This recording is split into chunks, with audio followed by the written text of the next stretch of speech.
la LCA parce que bon, ça a fait beaucoup débat cette année. Est-ce que tu as des conseils ou...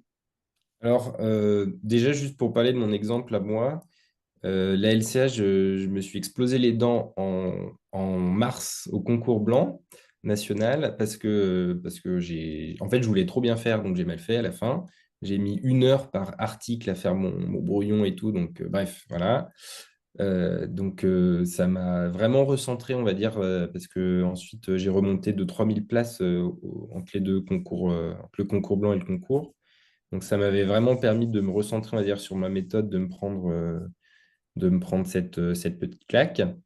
Et pour la LCA, en fait, ils ont changé leur façon de faire, c'est-à-dire que maintenant, il va y avoir une LCA classique comme on en a beaucoup en anal, et une LCA qui est volontairement plus compliquée pour pouvoir discriminer, qui fait appel à des notions de cours qui sont parfois un peu border du programme, et avec, en tout cas pour mon concours, des énoncés qui sont très, très vagues, qui font pas appel à une partie spécifique et pointée de l'article, mais c'est juste une question, voilà, il faut du coup regarder dans tout l'article pour pouvoir y répondre. Donc, à partir de là, moi, je pense qu'en LCA, ce qu'il faut faire, c'est déjà se dégager du temps. Donc, vraiment limiter la lecture de l'article. Moi, je faisais 30 minutes. Après, ça, voilà, ça dépend, mais limiter la lecture de l'article, limiter ce qu'on souligne. Moi, ce que j'avais modifié dans ma façon de faire, c'était que je soulignais vraiment le strict nécessaire. Je soulignais des mots-clés, des choses, en fait, pour pouvoir revenir dans les parties du texte, mais c'était vraiment, je surlignais en même temps que je lisais, quoi. Donc, fallait pas que ça me ralentisse, en gros. Donc, voilà, un des premiers conseils, c'est vraiment de limiter dans le temps pour se donner le temps de la réflexion. Et le deuxième conseil, c'est de travailler l'anglais. Il y en a qui sont à l'aise, même ceux qui sont à l'aise devraient faire du travail là-dessus. Il y en a qui sont malheureusement moins à l'aise, et pour le coup, ça, je pense que c'est vraiment rentable de travailler l'anglais, alors d'écouter ses séries en anglais, en sous-titré anglais, enfin vraiment de s'immerger un peu avant le concours et de lire des articles juste pour lire des articles. Moi, c'est ce que je faisais. Donc avant le concours, dans les 2 derniers mois en tout cas, je prenais des articles d'urologie. À ce moment-là, c'est ce qui me plaisait. Et juste, je lisais, quoi. Et en fait, je prenais le New England notamment. Et le fait de voir une mise en page New England, ça entraîne. Rien que ça entraîne à voilà, savoir comment c'est structuré, à lire l'anglais, à lire un article. Donc ça aussi, c'est un de mes conseils sur la LCA. Et est-ce que tu as des supports de travail spécifiques à la LCA? Alors, moi, la LCA, j'avais commencé sur le livre du prof de Dijon. Donc, je crois que c'est LCA facile en anglais. C'est un bon livre pour débuter, je pense, parce qu'il est rapide, il couvre quand même beaucoup de choses. Et après, en fait, moi, je regardais sur le PESEL, je regardais sur le collège, je crois, même des fois en santé publique, il y avait des notions. En fait, parce que des fois, c'est pas clair, c'est pas expliqué clairement. Donc, j'allais voir un peu partout pour me faire une idée.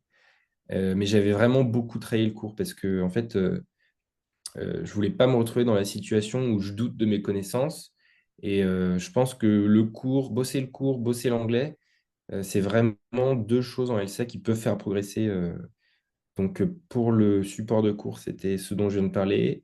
Puis pour l'entraînement, ben, j'utilisais Asclepia, donc toujours, ou Hippocampus, ils font aussi les annales. Euh, et puis après, je crois que c'est le collège des enseignants thérapeutiques, ils ont des dossiers aussi, quelques dossiers. Donc j'avais fait un peu ça, mais voilà, essentiellement, c'était ces deux choses. Ok, bah trop top. Merci pour ce conseil précis. Pas de souci. Et pour revenir un peu sur comment tu t'organisais, tu utilisais quel support de cours? Est-ce que c'était que les collèges ou tu en avais d'autres? Alors, moi, j'ai eu, en fait, en termes d'organisation de méthode, j'ai vraiment eu 3 phases avec mes 3 années d'externat. La D2 où j'écrivais beaucoup, je lisais un peu, mais j'écrivais beaucoup mes collèges. Et je faisais peu de questions, peu d'entraînement, sauf avant les partiels. Donc voilà, ma source de travail en D2, c'était les livres, essentiellement. En D3, j'ai changé de méthode, mais c'était pas, je le regrette pas. Mais j'avais essayé un truc, c'est que je prenais les fiches codex, et alors bon, je les mettais à jour. Et en plus de ça, je faisais des trous avec Word dans les fiches codex. Et derrière, je les imprimais et je devais, quand je révisais, je devais voilà, compléter les trous. Et en fait, ça, j'avais une approche un peu plus active quoi, dans l'apprentissage. Donc, j'ai essayé ça. Je me disais peut-être qu'en D4, je vais utiliser. Je ne l'ai pas utilisé. Mais en tout cas, la démarche, voilà, je l'ai fait toute l'année de droit. C'était rien que bon, voilà, de travailler sur les fiches. Parce qu'on parle souvent des fiches. Moi, je crois que acheter des livres de fiches, des choses comme ça, c'est utile quand on n'est pas bien parce on n'a pas le temps de réviser. Donc, pour le coup, c'est voilà, c'est condensé. Mais le vrai intérêt des fiches, c'est qu'elles sont faites par nous-mêmes. Et voilà, c'est ça l'intérêt d'une fiche. Mais bon, finalement, moi, j'en ai pas fait tant que ça. Et en D4, j'ai aussi changé de façon de faire. En D4, j'ai utilisé Anki. Donc, pour le coup, c'est vraiment le logiciel. euh, Toujours avec les collèges, là, plus avec les fiches codex. Et en fait, je reprenais bon, plusieurs items par jour, où je l'écrivais, l'item, au début de l'année, je l'écrivais. Et une fois que je l'avais revu, je faisais des questions et des réponses avec les fiches Anki que je voyais le soir. Donc voilà, c'est toujours la même. Je prenais l'item, je faisais quelques questions d'anal dessus et des DP liées à l'item. Je lisais l'item où je l'écrivais, je faisais les questions en qui, et puis le soir, je revoyais les questions en qui. Mm. Donc, en termes de support, moi, c'était vraiment les collèges, les fiches codex un petit peu, mais ça n'a pas duré beaucoup. Et du coup, après, les logiciels Anki globalement, quoi. Et niveau entraînement, est-ce que tu avais ECNI enfin, ou une autre prépa? Alors, j'ai essayé ecni.fr en D2. Moi, j'ai pas du tout accroché. Après, c'est un avis qui est totalement subjectif et personnel, et je sais qu'ils ont beaucoup évolué quand même depuis. Mais j'ai pas accroché, moi, au CNI. C'était vraiment trop anxiogène pour moi. Enfin, les pourcentages de bonnes réponses de partout, les scores, les trucs, enfin bref. Pour moi, c'était trop. En fait, on est déjà dans un concours ultra compliqué mentalement. Alors, j'avais pas besoin de me rajouter ça en plus. Mais voilà, il y a des gens qui aiment beaucoup, donc je peux comprendre. Mais j'avais en D3 et en D2 des conférences en ligne. Ça, c'était pas mal parce que du coup, le samedi, voilà, ça me mettait au travail un peu plus tranquillement et puis je m'entraînais. Donc, c'était pas mal. Mais en D4, je ne l'avais pas poursuivi en ligne. Juste, j'avais les dossiers et j'ai rien fait de l'année. J'ai tout fait juste à la fin, avant le concours. J'ai repris tous les dossiers en fait et je me suis entraîné avec toute cette banque de questions. Et puis, surtout, j'avais Asclepia. Alors, je ne veux pas leur faire de la pub, hein, mais que ce soit Asclepio ou Hippocampus, en tout cas, c'est voilà, ceux qui proposent des annales corrigées. Après, il y a plein d'autres boîtes qui font ça. Mais si j'avais vraiment un conseil à donner en termes de support d'entraînement, c'est les annales, parce que bah, du coup, finalement, il n'y a rien de plus pur en termes de questions proches du concours, quoi. C'est les questions du concours. Donc, les annales, moi, j'ai commencé dès le début de la D4 et vraiment, je ne regrette pas. Donc, tu conseilles de commencer un peu tôt les annales? Ouais, vraiment. C'est en fait, les annales, moi, j'ai pas vu ça en mode c'est une façon de tester mes connaissances, mais j'ai vraiment vu ça en mode c'est une façon de connaître la façon de poser les questions, de savoir quelles connaissances sont demandées. En fait, moi, mon but, c'était pas de savoir si j'allais avoir 15 sur 20 au concours ou 10 sur 20. Enfin, je m'en foutais au début de ma D4. Et c'était vraiment de pouvoir reprendre les items et en fait de savoir, OK, ben, sur le lupus, ils veulent qu'on sache ça, ça, ça, ça, ça. Et pour le coup, c'est vraiment une aide précieuse parce que là, on a des annales depuis 2016. Donc, il doit y avoir enfin, ouais, peut-être moins d'un millier de questions, mais ça fait déjà un volume énorme et du coup, ben, très représentatif de ce qui est attendu. Donc, en fait, tu travaillais plus spécifiquement ce qui était, enfin, ce qui était déjà tombé ou ce qui pouvait tomber dans le même type. Donc, en Ouais, fait, ouais. mais du coup, est-ce que tu apprenais genre vraiment tout le collège ou genre c'était vraiment par rapport aux annales du coup? Bah, en fait, j'avais appris les collèges, enfin, appris, c'est un grand mot, hein, mais j'avais travaillé sur les collèges les 2 premières années de l'externat, donc en D2 et en D3. Et pour moi, c'était vraiment un travail voilà, de dégrossir cette montagne hein, dont on parlait. Donc voilà, avoir fait le tour de tous les collèges, la question, c'était pas d'avoir tout retenu et surtout pas les détails. Et ensuite, en D4, en fait, de pouvoir travailler efficacement en ciblant en ciblant les connaissances. Et donc, voilà, là, pour le coup, vraiment, voir ce qui tombe, et il y avait des trucs qui retombaient. Et ensuite, quand je travaillais l'item, en effet, des fois, j'allais quand même plus spécifiquement aux données qui étaient demandées, quoi. Ok. Donc voilà, essayer de viser dès le départ, c'est important. Ouais. Est-ce que les classements de ta fac ou même des examens blancs nationaux, c'était représentatif? Euh, alors, j'aurais envie de dire que oui, c'est représentatif dans le sens où, en fait, que ce soit des questions de partiel à la fac ou dans des prépas, de choses comme ça, en fait, bah, ça nous teste par rapport aux autres. Et après, la question qui se pose, c'est combien de personnes sont évaluées et puis de prendre du recul sur le moment où il y a le test. Parce que plus on se rapproche du concours, et en fait, finalement, plus notre niveau est en train de se figer.